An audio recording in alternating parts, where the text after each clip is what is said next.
First story, by Emily Thompson. The old house stood at the edge of town, its dilapidated facade hiding years of secrets. It was known as the Witherspoon Mansion, a name whispered with a shiver among the locals. As a photographer always in search of unique subjects, I couldn't resist the allure of this decaying relic. One gloomy autumn afternoon, I decided to explore the Witherspoon Mansion with my camera in hand. The front door creaked open as if inviting me inside. The air was thick with the musty smell of aged wood and decay. Dust particles danced in the dim light filtering through cracked windows. As I ventured further, my attention was drawn to a faded portrait hanging on the wall. The eyes of the woman in the painting seemed to follow my every move. The sensation sent a chill down my spine, but I brushed it off as a trick of the mind. Deeper into the house, I heard muffled voices. My heart raced as I followed the sound to an abandoned sitting room. Two ghostly figures materialized before my eyes, engaged in a heated argument frozen in time. The atmosphere grew heavy with tension, and I couldn't shake the feeling of being an intruder in their spectral drama. Unnerved, I retraced my steps only to find myself in a narrow corridor that wasn't there before. The air grew colder, and shadows seemed to reach out for me. Panic set in as I realized the Witherspoon Mansion was playing tricks on me, its haunted history coming alive. In my haste to escape, I stumbled upon a hidden staircase leading to a forgotten cellar. The moment my foot touched the bottom step, the door slammed shut behind me. I was plunged into darkness, my flashlight flickering ominously. Echoes of distant whispers surrounded me as I fumbled through the blackness. A glint caught my eye, and I discovered an old chest covered in cobwebs. With trembling hands, I opened it to reveal a collection of yellowed letters. The words spoke of forbidden love, betrayal, and a tragic end that left the Witherspoon Mansion cursed. Suddenly, the whispers intensified, forming an anguished chorus. I felt a cold hand on my shoulder, and a voice echoed in my mind, urging me to leave. Terrified, I sprinted up the stairs, the spectral wails fading behind me. When I burst out of the front door, the sun had dipped below the horizon, casting long shadows across the overgrown garden. I glanced back at the Witherspoon Mansion, its windows now dark and lifeless. As I walked away, the echoes of the past lingered in my ears, a haunting reminder that some houses bear witness to more than just the passage of time. Second story, by James Mitchell.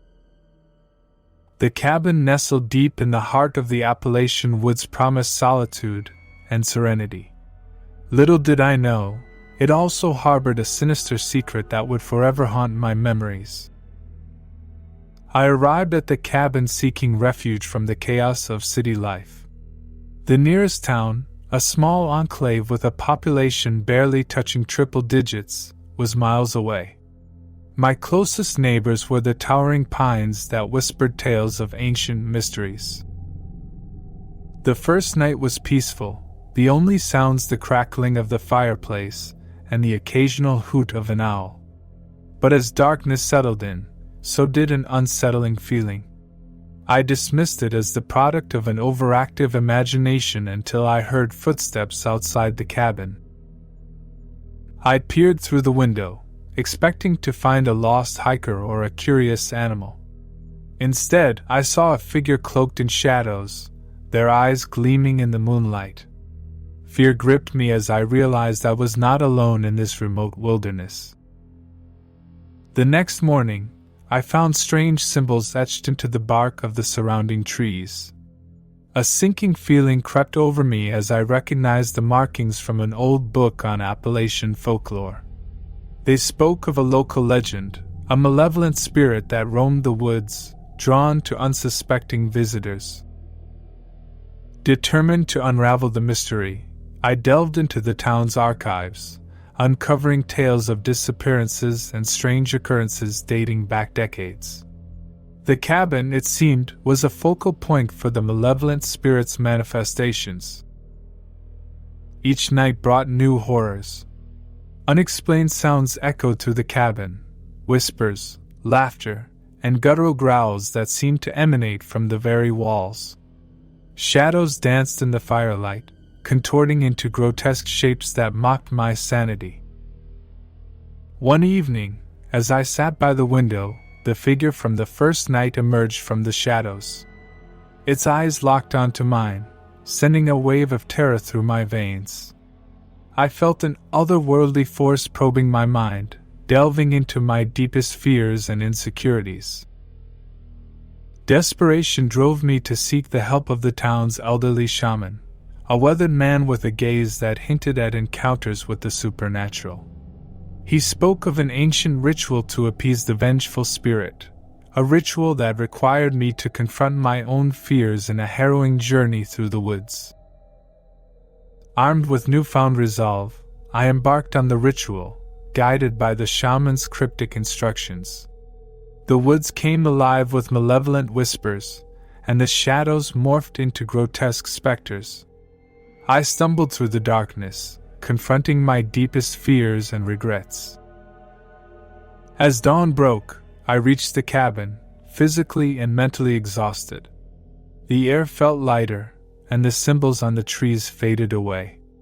The malevolent spirit, appeased by my ordeal, retreated into the depths of the Appalachian wilderness. I left the cabin behind, forever changed by the haunting experience. The woods, once a refuge, now held the echoes of a malevolent force that tested the boundaries between the living and the supernatural. Third story, by Mia Rodriguez.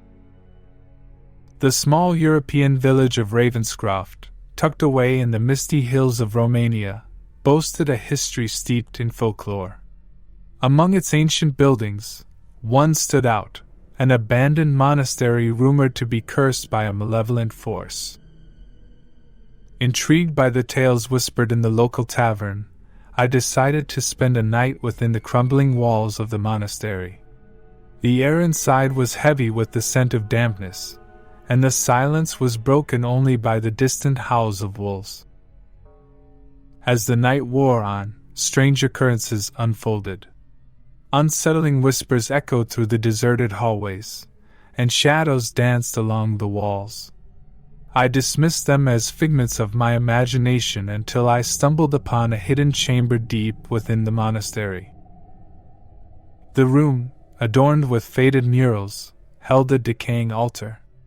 At its center lay a weathered book bound in cracked leather. As I flipped through its pages, I discovered a litany of dark rituals and forbidden incantations, each more chilling than the last. A sudden gust extinguished my lantern, plunging me into darkness. Panic set in as I heard a soft chant emanating from the shadows. The air grew thick with an otherworldly presence, and the temperature plummeted. Out of the darkness emerged a hooded figure, their eyes glinting with an unnatural glow. They spoke in a language that resonated with ancient power, weaving a tale of a curse that bound the monastery to the restless spirits of those who once worshipped within its walls. As the figure approached, I felt a cold hand on my shoulder, and a spectral voice echoed in my mind, pleading for release. I recoiled, my heart pounding, as the apparition materialized before me, a tormented soul forever trapped between worlds. Determined to break the curse, I delved into the forbidden rituals outlined in the weathered book. Each incantation seemed to awaken the spirits that lingered within the monastery, their whispers growing more desperate. In the dim light of dawn, I completed the final ritual. The monastery trembled as if shaking off the weight of centuries. The hooded figure vanished, and the tormented spirits faded into the afterlife. As I stepped out into the morning sunlight, Ravenscroft seemed transformed. The misty hills embraced the village like a protective cloak, and the air felt lighter. The monastery, once a cursed relic, now stood as a testament to the delicate balance between the supernatural and the mortal realm. Haunted by the memories of that fateful night, I left Ravenscroft behind, forever changed by an encounter with forces that defied the boundaries of the living and the dead. The tales of the cursed monastery lingered in my mind, a reminder that some places carry a history too dark to be forgotten. Fourth story, by William Harper. The sprawling estate known as Blackthorn Manor loomed on the outskirts of Savannah, Georgia, a southern relic with a history steeped in mystery and tragedy. My fascination with the paranormal drew me to this grand, yet foreboding, residence. One stormy night, armed with a camera and a heart full of curiosity, I ventured into Blackthorn Manor. The dilapidated gates screeched as I pushed them open, and the ancient oaks lining the driveway whispered tales of antebellum splendor turned to sorrow. The main hall greeted me with faded grandeur, but an oppressive heaviness hung in the air. Unfazed, I ascended the grand staircase, each step echoing with the whispers of bygone eras. The portraits lining the walls seemed to watch my every move, their eyes following me with an intensity that sent shivers down my spine. As I explored further, I stumbled upon a forgotten library hidden behind a tapestry. Dusty tomes lined the shelves, revealing a lineage tainted by scandal and tragedy. The Blackthorn family, it seemed, was cursed by a series of untimely deaths and whispers of dark rituals. In the dead of night, strange noises echoed through the mansion, a distant piano playing a haunting melody, and the soft rustle of footsteps on the cold marble floors. I followed the sounds to a dimly lit ballroom, where a phantom orchestra played to an invisible audience. A spectral couple twirled in an eternal dance, their faces frozen in expressions of joy and despair. The room pulsed with a supernatural energy that seemed to bridge the gap between the living and the dead. As I raised my camera to capture the otherworldly scene, a cold breeze extinguished the candles, plunging me into darkness. In the ensuing silence, I felt a presence at my side. The ghostly couple stood before me, their eyes pleading for release from the perpetual waltz. They spoke in hushed tones, revealing a tragic love story that transcended time and death. Compelled to free their spirits, I embarked on a quest to unravel the secrets of Blackthorn Manor. Each room revealed a new layer of the family's dark history, from forbidden romances to whispered pacts with otherworldly entities. The final piece of the puzzle lay hidden in the family crypt beneath the mansion. Guided by the ghostly couple, I unearthed a forgotten chamber adorned with symbols of the occult. The air crackled with energy as I recited an incantation to break the curse that bound the Blackthorn family. In a blinding flash, the spirits vanished, leaving behind an eerie silence that echoed through the now-still mansion.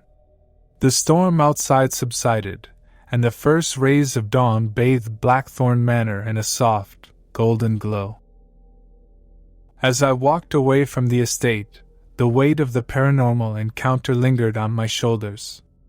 Blackthorn Manor stood as a testament to the thin veil between the living and the supernatural, a place where the echoes of the past reverberated through time. Fifth story, by Isabel Martinez. The sun dipped below the horizon, casting long shadows over the desolate town of Harrowsville in the heart of the Nevada desert. My journalistic instincts led me to an abandoned mine on the outskirts, rumored to hold secrets darker than the vast night sky above. The entrance yawned open like a hungry maw, and the air inside was thick with an acrid scent. Armed with a flashlight and a sense of trepidation, I descended into the depths of the forgotten mine. The tunnels twisted and turned, revealing remnants of a bygone era, rusty tools, abandoned carts, and the whispers of long-dead miners. Deeper I went, until I stumbled upon a cavern bathed in an otherworldly blue glow. Strange symbols adorned the walls, and an unearthly hum resonated in the air.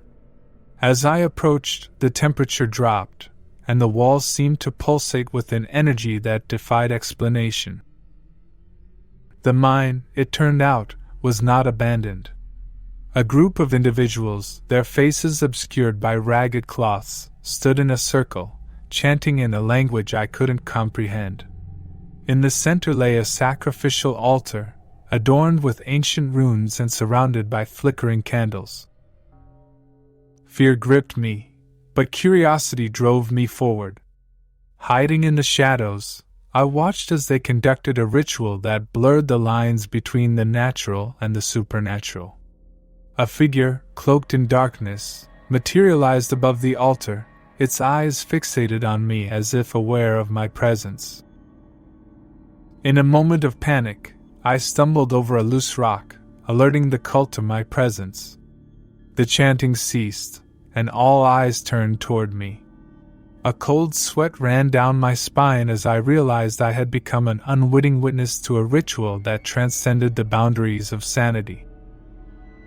A hooded figure stepped forward, their voice low and guttural. They spoke of ancient pacts, of a power that slumbered beneath the earth, waiting to be awakened. My instincts screamed at me to flee, but my legs refused to move as the hooded figure approached. With a sudden burst of motion, the cultists lunged toward me. I sprinted through the twisting tunnels, their voices echoing in pursuit. The mine seemed to stretch on endlessly, a labyrinth designed to ensnare those who dared to uncover its secrets. As I burst into the cool night air, I could still hear the distant echoes of the cultists' chants. Harrowsville, once a forgotten town, now harbored a darkness that defied explanation. The mine, a gateway to a realm beyond understanding, remained a haunting reminder that some mysteries are better left buried in the depths of the earth. Sixth Story, by Benjamin Crawford. Nestled in the dense forests of Oregon, the Moon Shadow Lodge beckoned travelers seeking solitude and natural beauty. Little did I know, the tranquility of the surroundings masked the terror that lurked within the heart of the lodge. Arriving with the intention of capturing the beauty of the Pacific Northwest, I set up my camera and ventured into the nearby woods. The towering pines whispered with the gentle rustle of leaves, creating a serene backdrop for my photography. But as the sun dipped below the horizon, the woods transformed into a realm of shadows and uncertainty. On the second night, an otherworldly glow emanated from the Moon Shadow Lodge. Drawn to the mysterious light, I approached the building. The windows flickered with an ethereal luminescence, casting elongated shadows that seemed to dance with a life of their own. Intrigued, I entered the lodge, the creaking floorboards beneath my feet betraying years of neglect. The air inside was heavy with the scent of damp wood, and an unsettling stillness hung in the air. I explored room after room, each one revealing signs of abandonment and decay. As I ascended a grand staircase, a faint melody reached my ears, a haunting piano composition that echoed through the halls. The source led me to a forgotten ballroom, where a spectral figure gracefully played the piano, oblivious to my presence. Their eyes, hollow and distant, spoke of a tragedy etched in the fabric of time. The melody abruptly ceased, and the figure turned to face me, their translucent gaze piercing through the darkness. A voice, soft as a whisper yet laden with sorrow, spoke of a love lost and a soul forever bound to the Moon Shadow Lodge. Compelled by empathy, I vowed to unravel the mystery of the haunted lodge. I delved into the local archives, discovering a tragic love affair that unfolded within the lodge's walls decades ago. The tales spoke of betrayal, heartbreak, and a life cut short, a story that mirrored the echoes of the spectral pianist. The lodge seemed to respond to my investigation, the ethereal glow intensifying as I approached the truth. In the dead of night, the ballroom became a stage for a ghostly reenactment of the tragic love story, with apparitions twirling in a spectral dance. Driven by a desire to grant peace to the lingering spirits, I conducted a séance in the heart of the Moonshadow Lodge. The air crackled with energy as the ghosts materialized, their stories intertwining with the living in a cathartic release. As dawn broke, the once haunted lodge stood silent. The ethereal glow faded, and the echoes of the tragic love affair dissolved into the morning mist. The Pacific Northwest, still and serene, reclaimed the Moonshadow Lodge as a haven for those seeking solace. Seventh Story, by Emma Williams. High atop the cliffs of the Scottish Highlands stood Dunhaven Castle, a fortress with a history that echoed through the centuries. Seeking inspiration for my next novel, I booked a stay in the castle, unaware of the chilling tales that clung to its stone walls like ghostly echoes. The castle, a brooding silhouette against the grey Scottish sky, exuded an air of ancient secrets. I settled into a room adorned with tapestries that seemed to tell tales of battles long forgotten. As night fell, a storm rolled in, and the castle moaned with the shifting winds. On the third night, a symphony of whispers echoed through the cold stone corridors. Intrigued, I followed the haunting voices to a hidden chamber, where a flickering candle revealed a group of cloaked figures huddled around an ancient tome. The air was thick with the scent of aged parchment, and the acrid tang of burning herbs. As I watched in awe, the figures chanted in a language that sent shivers down my spine. Shadows danced along the walls, and a spectral figure materialized in their midst. The ghostly apparition, eyes hollow yet filled with an ancient wisdom, stared directly at me as if acknowledging my presence. Unable to tear my eyes away, I listened as the ghostly figure recounted tales of a cursed bloodline, a pact made in desperation, and the castle's role as a beacon for the supernatural. The chilling revelations spoke of sacrifices and forbidden rituals conducted within Dunhaven Castle's walls. Determined to document the haunted history of Dunhaven, I delved into the castle's archives. The faded manuscripts revealed a dark legacy, a tale of power sought and lost, of curses that transcended generations, and of a spectral guardian bound to the castle's fate. As I ventured deeper into the castle's hidden passages, the spectral whispers intensified. The air grew colder, and unseen hands brushed against my skin. The ghostly apparitions seemed to guide me, their stories etching themselves onto the walls of my consciousness.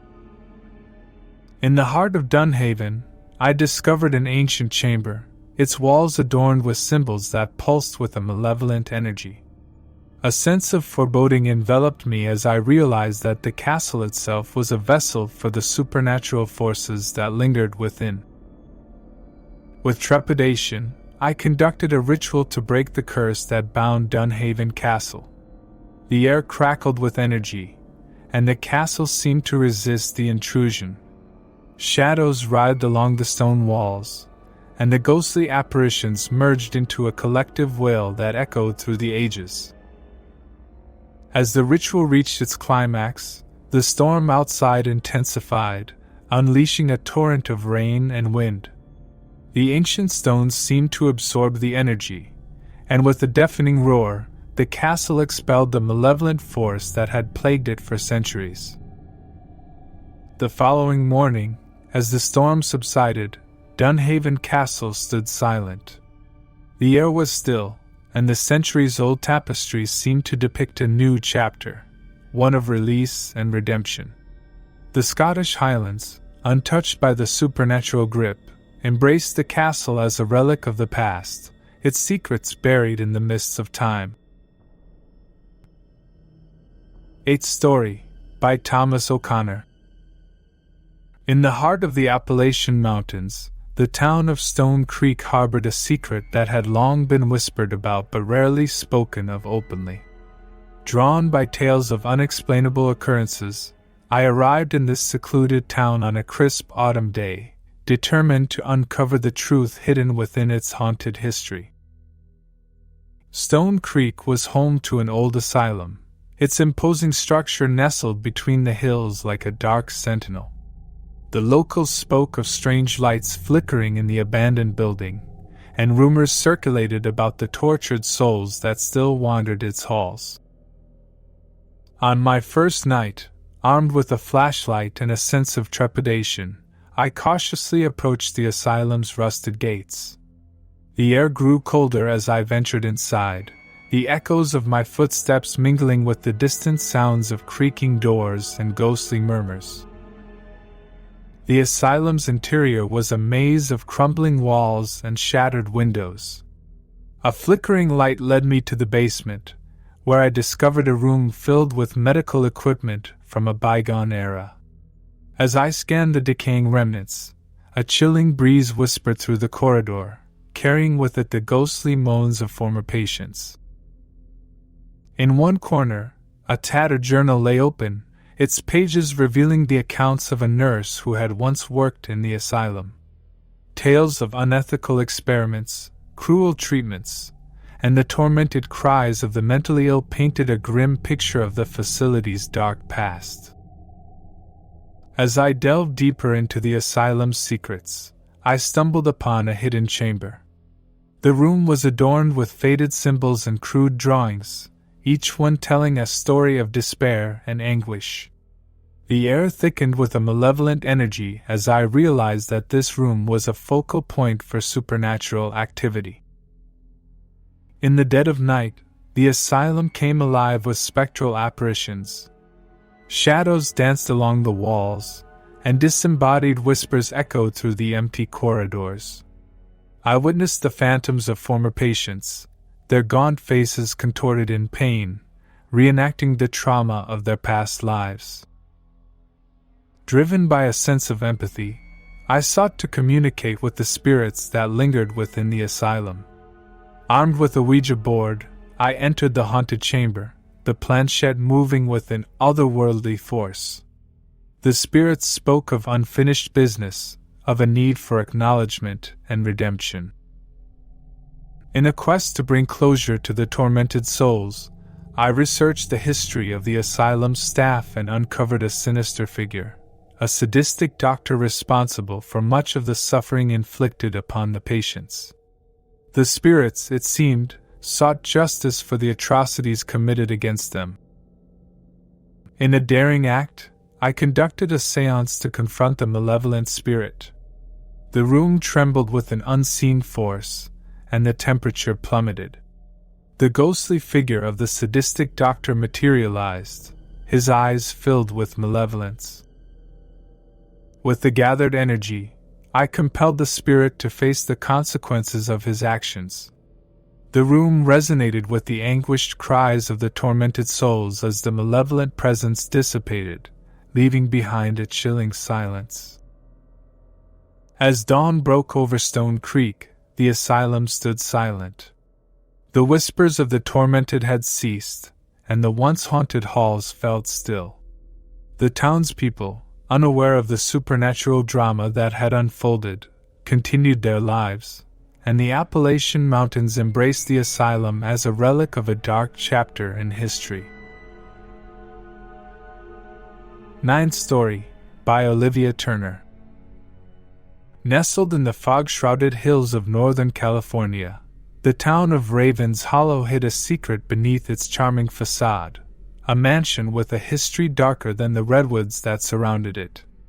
Intrigued by tales of mysterious disappearances, I embarked on a journey to uncover the unsettling truths hidden within the walls of the Hollywood Manor. My first glimpse of Hollywood Manor was enough to send shivers down my spine.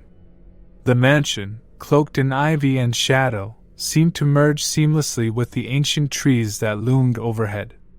The air was heavy with the scent of damp earth, and an eerie quiet settled over the property. As I explored the mansion, I couldn't shake the feeling of being watched.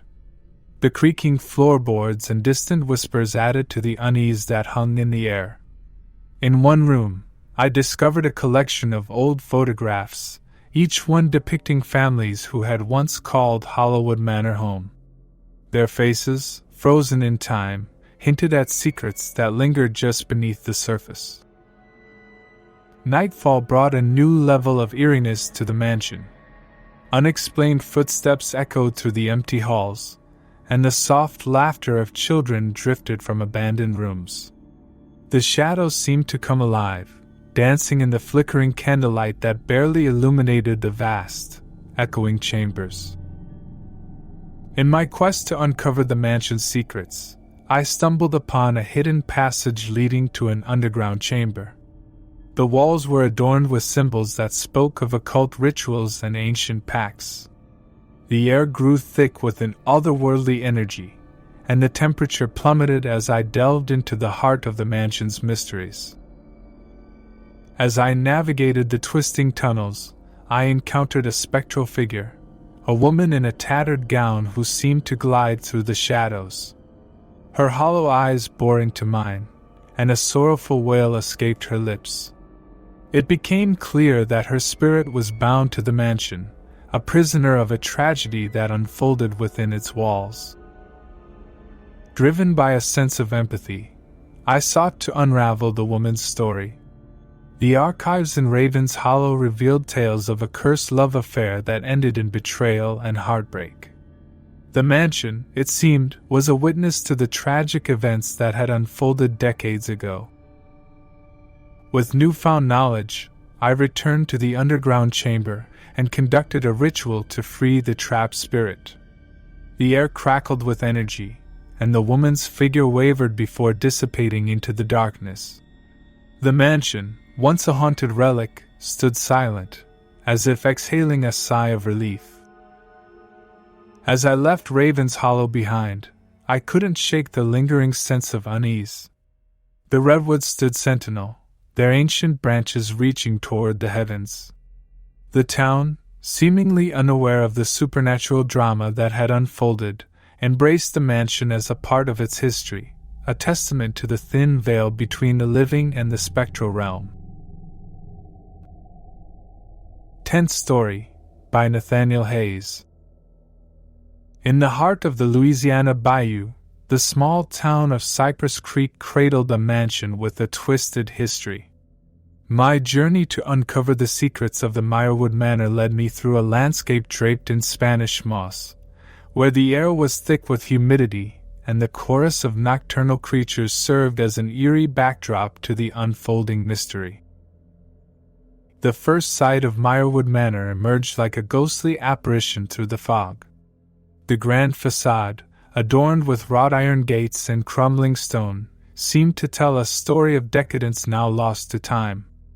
The town's residents spoke of the mansion in hushed tones, recounting tales of vanished children and inexplicable happenings. As night descended upon Cypress Creek, I ventured into Meyerwood Manor. The creaking floorboards beneath my feet echoed through the empty halls, and the flickering candlelight cast long shadows that danced on the peeling wallpaper. Unnerving silence enveloped the mansion like a shroud. In the musty library, I stumbled upon a series of dusty journals chronicling the rise and fall of the Meyerwood family. The entries hinted at dark rituals, mysterious disappearances, and a curse that had befallen the once prosperous lineage. The more I read, the more the oppressive weight of the mansion's history bore down on me. The third night brought a storm, thunder rumbling in the distance as I explored the mansion's hidden corners. In an abandoned nursery, the soft sound of a lullaby played on an otherworldly piano, seemingly echoing from the shadows. It was as if the very walls of Meyerwood Manor retained the memories of a tragic past. Determined to unravel the mysteries that clung to the mansion, I descended into the bowels of the building, where a concealed passage led to a forgotten cellar. The air grew colder as I navigated through the subterranean labyrinth, guided by the faint glow of phosphorescent fungi. In the heart of the cellar, I stumbled upon an altar adorned with occult symbols, surrounded by remnants of long-extinguished candles. The room pulsed with a malevolent energy that seemed to breathe life into the very walls. It was here that I witnessed spectral apparitions, a procession of hooded figures engaged in a ritualistic dance, their movements synchronized with the ethereal melody that permeated the air. As the ghostly figures dissipated into mist, a shadowy figure emerged from the darkness, a woman cloaked in a tattered gown. Her eyes, devoid of life, bore into mine with an intensity that sent shivers down my spine. The spectral presence spoke of betrayal, vengeance, and a curse that bound her to the mansion's unholy legacy. Armed with the knowledge gained from the cellar, I sought out the town's elderly priestess, a keeper of the bayou's mystical lore. She spoke of a ritual that required a sacrifice to break the curse that gripped Meyerwood Manor. Reluctantly, I embarked on a journey to gather the necessary components, each step filled with a sense of impending doom. The night of the ritual arrived, the storm outside reaching a crescendo as I stood before the altar in the cellar. The rhythmic chanting reverberated through the chamber, the symbols on the walls pulsating with an otherworldly glow. With trepidation, I conducted the ritual, offering a symbolic sacrifice to appease the restless spirits bound to Meyerwood Manor. As the final words echoed, the cellar erupted in a burst of supernatural energy. The storm outside raged with an intensity that matched the spectral tempest within the mansion. The shadows seemed to retreat, and the air, once heavy with sorrow, lifted. When I emerged from the cellar, Meyerwood Manor stood silent. The storm had dissipated, and a sense of tranquility settled over Cypress Creek. The town, blissfully unaware of the supernatural drama that had unfolded, continued its existence amid the bayou's mysterious charm. As I walked away from Meyerwood Manor, I couldn't help but glance back at the once ominous mansion. The air now felt lighter, and the Spanish moss swayed gently in the night breeze. The bayou, with its secrets buried deep within the murky waters, cradled the mansion's troubled history like a forgotten lullaby, echoing through the Louisiana night. Thank you for sticking with us through the whole video. Also, I recommend you this video you see on screen, one of the scariest on my channel.